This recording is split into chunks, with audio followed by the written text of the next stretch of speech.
Chapter 18. Are you sure you lived here? Robert gazed up at the facade of the professor's house. It didn't look much like a family home. The front was so encrusted in ironwork. A demented architect might have stuck the fire guards on the outside by mistake. At the corner of the roof, a fat grey chimney with 4 stubby pot-shaped fingers reached out, grabbing at the iron sky. I think so. Lily seemed uncertain now. All that decoration wasn't here, admittedly, but it feels the same. They climbed the marble steps to the front door, and Lily banged the silver knocker, shaped like a leaping salmon. That wasn't here either, she whispered. It's easy to change things, Robert said. Her confusion had made him slightly uneasy. But you could be mistaken. They waited. Eventually, footsteps approached. The door opened a crack and a smart mechanical butler, all spit-polished brass and oily gold hair, peered out. Yes? May I help you? He asked. We're here to see the professor, Lily told him. The butler gave a steely sniff. I'm afraid Professor Silverfish is not in the habit of entertaining each passing ragamuffin who darkens his door. I am not a ragamuffin. Lily squared her shoulders and stood up straight. I'm Miss Hartman, Professor Silverfish's goddaughter. He told me if I was ever in trouble, I could call on him. Miss Hartman. The butler looked her up and down, examining her Barrow Boy apparel. I'm in a sort of disguise, she explained. I see, he said, though he clearly didn't. Do you have a visitor's card? Do I look like I have a visitor's card? Lily snapped. Robert could feel her growing frustration. He nudged her on the arm. Lil, you have his card, remember? Oh, of course! Lily fumbled through her pockets and produced Professor Silverfish's card. The butler took it distastefully in his white-gloved hands, turned it over and examined it. I will tell him you're here, Miss Hartman, and Master Townsend. Robert Townsend. Very good. The butler stepped aside. You can wait in the hall. Not your mechanical dog, though. I can't have mechanimals in the house. You'll have to leave him outside. I'm not a dog, I am a fox, Malkin growled, baring his teeth. And I'm perfectly house-trained, if that's what you're worried about. I won't be dropping any cogs on your carpet. Lily bent down and whispered to him. Please, Malkin, do as he says. We won't be long, I promise. The fox nodded. Don't be, he said, and slunk off to sit under a holly bush in the flower bed. The butler watched him with distaste. He held the door open for Robert and Lily, who stepped across the threshold and found themselves in the grand atrium. This way, the butler said, turning on his casters and ushering them across a checkerboard marble floor. It was lit from above by a bright glowing chandelier that made Robert think of 1,000 glass stalactites, each one burning with a flameless light that must have been electricity. The butler jerked to a stop at the foot of a grand staircase. Wait here a moment, he said, and disappeared down the hall. Lily gazed past the chandelier at the ornate ceiling, where a fresco depicted a map of seas and continents, ripped away to reveal the world's internal clockwork mechanism.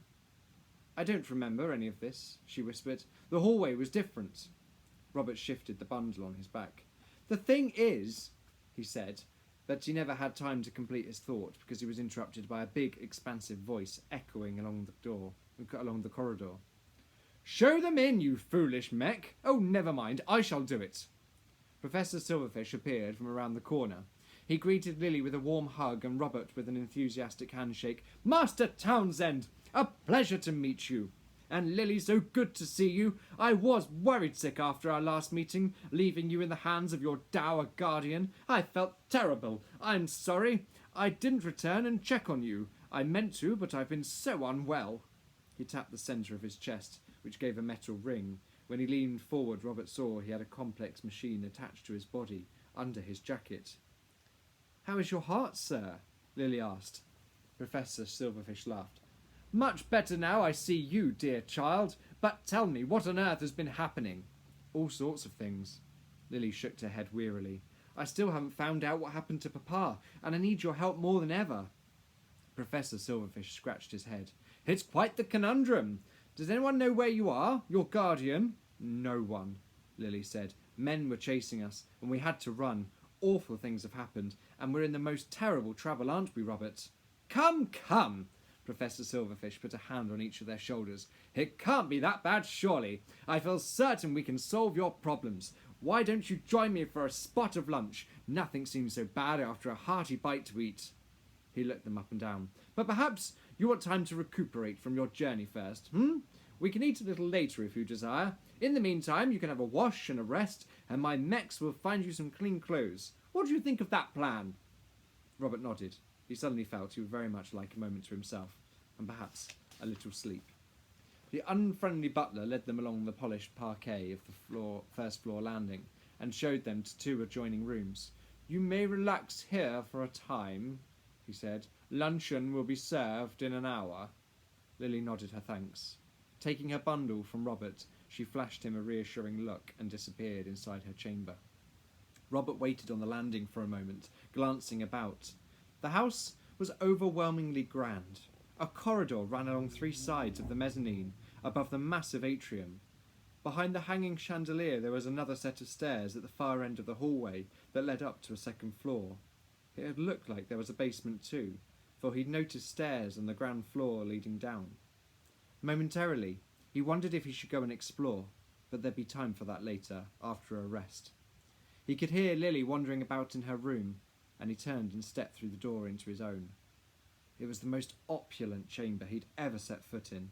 The walls, panelled in green velvet, matched the curtains that surrounded a floor-to-ceiling bay window, and against the near side wall stood a comfortable-looking 4-poster bed. There was even an adjoining bathroom with a sink, but no bath. Instead, there was a strange glass-sided cubicle, with 2 gold taps set into a marble-tiled wall, and a brass pipe that looped down the ceiling and ended in a head that looked like a petal, less sunflower. Robert stepped into the cubicle and tried the taps, and then jumped back in shock, for a sudden shower of hot water rained down upon his head. He barely had time to undress before his clothes were soaking wet. Then, in a wall-sunk marble shell, he noticed a bar of soap. When he stepped out of the cubicle after washing himself, he saw a thick white toweling dressing gown hanging on the back of the door. He put it on, and picking up his wet clothes, wandered back into the room. The mechanical butler had left a smart-looking suit on the corner of the bed. He tried it, and found that the trousers, pristine white shirt and jacket, were an exact fit. He looked a new man in the mirror, and he wished his Dar was there to see him. But Dar would never have been able to afford such clothes. Robert thought sadly, and when he looked again he barely recognised himself. It was like he'd left too much of his past behind already. He took off the clothes and put his own damp things back on again. Then he lay down on the bed. There was a lump digging painfully into his chest. He fished the object out of his pocket. His penknife! The one Dar had given him. He'd almost forgotten about that. He tucked it into his sock, a far better place for it. Then he curled up into a ball, shut his eyes, took a sharp, deep, sob-filled breath, and fell asleep.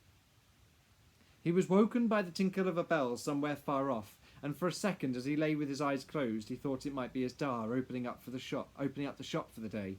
But then the tinkle went on for far too long, and he realised it was not. There was a knock at the bedroom door, and he opened his eyes and sat up, remembering where he was. Lily peered in. She wore a beautiful silk dress. Her hair was pinned back, and her face looked clean, scrubbed off the road dirt.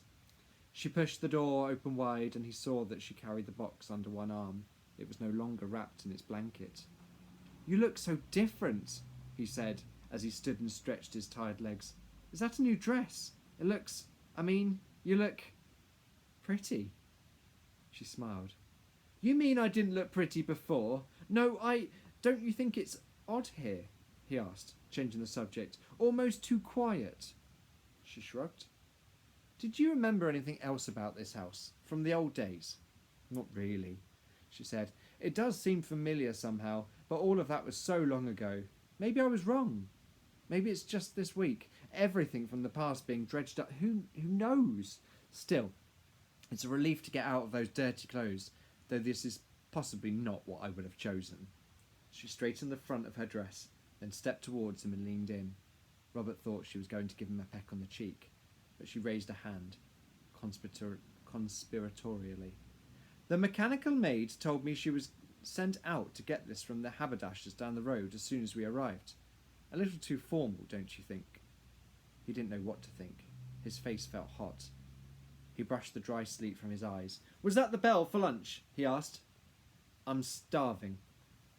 It took the whole meal for Lily to explain to Professor Silverfish what had happened to her and Robert, and while she talked, the professor listened attentively, making little sounds of encouragement and shock.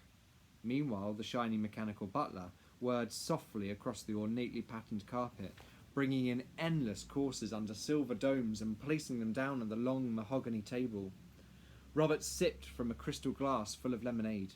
He was only half listening to the conversation. He had enjoyed the starter of cold tomato soup, and then a meltingly light Dover sole, which came with butter sauce and mashed potatoes. But now they were on to the main course, a massive haunch of roasted venison. He was beginning to feel rather ill.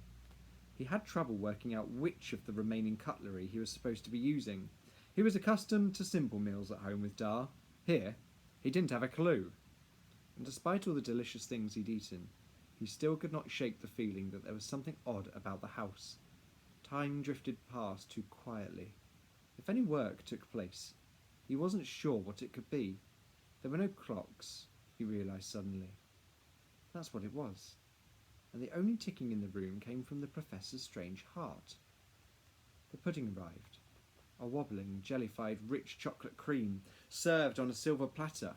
Robert took a small slice, and when he finished eating, he looked up to find Lily had reached the end of her tail. Professor Silverfish sat back and lit a cigar. Then he examined John's letter. "My dears," he said, "you've been through the most terrible strife. If only you telegrammed, I feel sure I could have helped sooner." Lily leaned towards him. "So you know something more about Papa's disappearance? About this perpetual motion machine?" The professor frowned, twisting the cigar in his hand slowly. "Dear child, of course I know something about it. Thinking about it is taking up 13 years of my life." He waited while his mechanical butler cleared away the last of the dishes and left. Then the professor dragged a marble ashtray across the table and tapped the ash from the end of his cigar into its bowl. 7 years ago, your father and I were working together on hybrid machines. Your father was designing mechanicals with new feeling engines, and I was studying bionics, making repairs to soldiers who'd been injured in combat. Unfortunately, I was only able to save a few men before my own health problems worsened. Every day I found myself losing breath and forgetting pieces of vital knowledge needed for the work. On more than one occasion, I lost consciousness for a time. The doctors assisting me did lots of tests. They discovered I was mortally ill. My heart was failing. Your father offered to help. He had been making a copy of a human heart from clockwork, and he thought if he could finish it and implant the thing, it might save my life. I agreed and paid him handsomely to start right away. Well, it looks like he did a good job, Robert said. He couldn't stop himself staring at the bulky device connected to the professor's chest. He hoped he wasn't being rude. What's this? Professor Silverfish tapped his device again. Oh no! This primitive monstrosity has to be wound daily and constantly repaired. Makes me feel like one of those blasted useless mechs. Lily balked at this outburst, but she said nothing, just let the professor continue. She needed him to get to the end of what he wanted to say. No. John didn't create this heart. His device was much more sophisticated, far more compact. A genius piece of engineering. He brushed some ash from his white shirt cuff. Even before it was finished, I begged to see the device, but John was always so secretive. He refused. Hid the thing in his safe each day. Only when it was nearly finished did he change his mind. Showed me to his office, in this very house. Lily gave a start. The professor gave a little nod of acknowledgement, then continued. John removed a painting from above the fireplace, uncovering a safe, which he opened to reveal a small rosewood box. Robert saw Lily glance down at the box by the foot of her chair. Professor Silverfish hadn't noticed. He was deep inside the memory. John placed the box on the workbench in front of me. From inside came a quiet ticking. He turned a key in the lock and opened the lid, and the tick got louder. I peered into the padded velvet interior.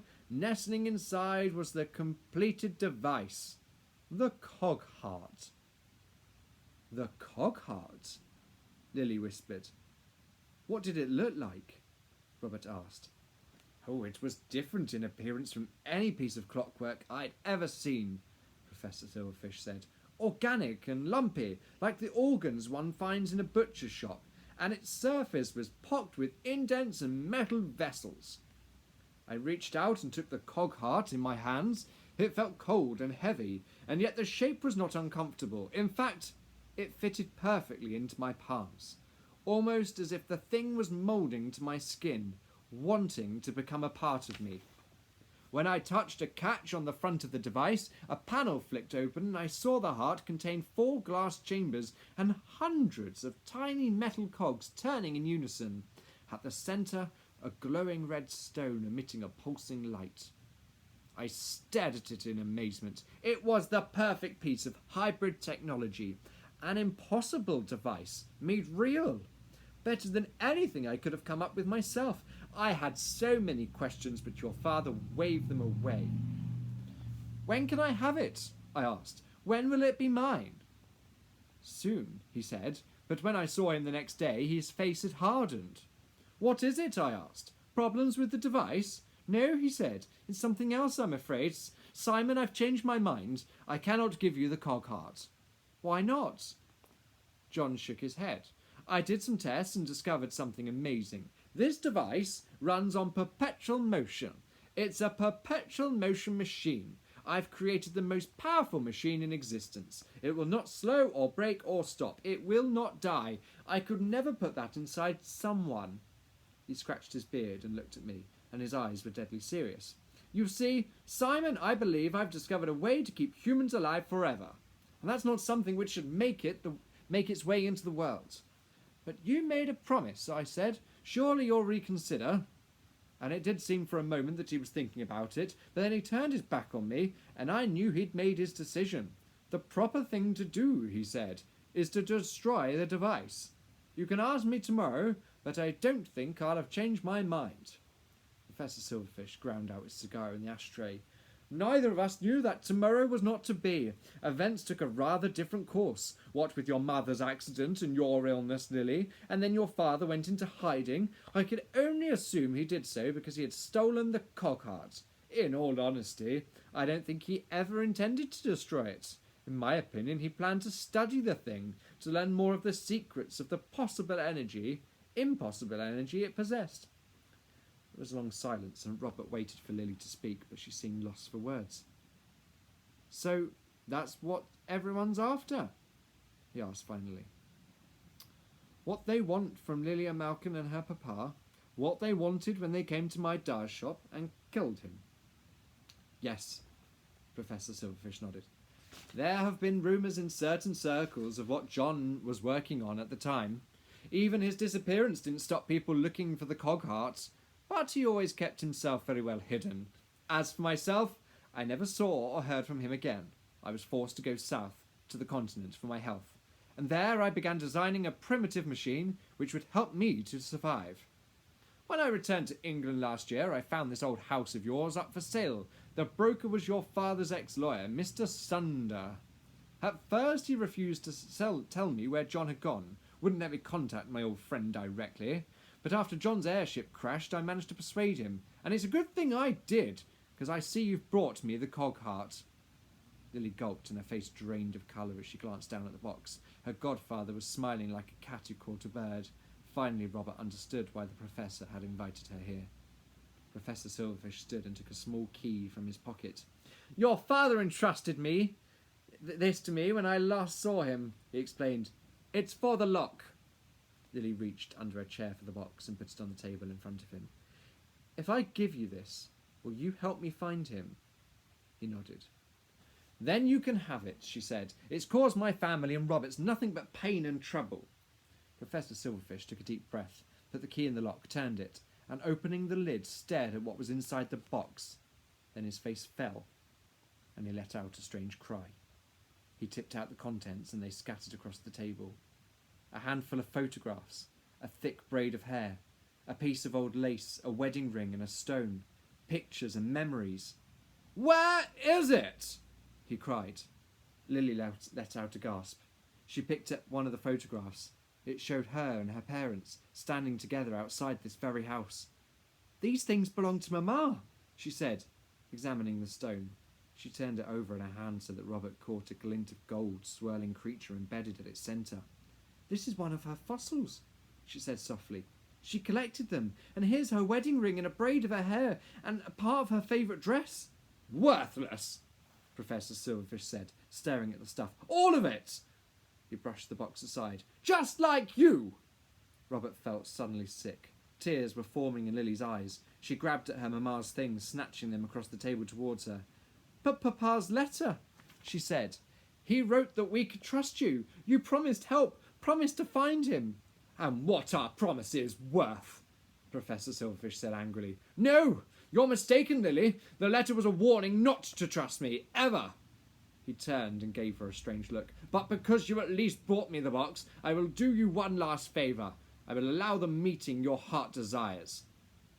He took a miniature bell from the centre of the table and rang it. A clump of heavy boots and the tap-tap-tap of a cane came echoing down the hall, and the door swung open to reveal a grinning roach and mould, their mirrored eyes gleaming. Slumped between them, his head bowed, was Lily's father.